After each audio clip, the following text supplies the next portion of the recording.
Menu specialists say that we typically start reading at the middle of a page, then move towards the right, and thereafter to the left. Therefore, placing your main dishes at the center and towards the right of a menu would strategically benefit your overall layout. When designing menus, item placement is important, as it has a direct impact on your sales.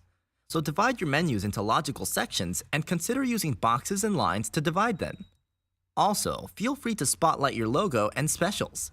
When starting on a design, feel free to check out your competitors' menus just to get an idea of what kinds of designs are current. We always research current trends upon starting a design project for all our clients. The whole beauty of digital menu boards is that the menu designs can be changed at any time so as to always stay current.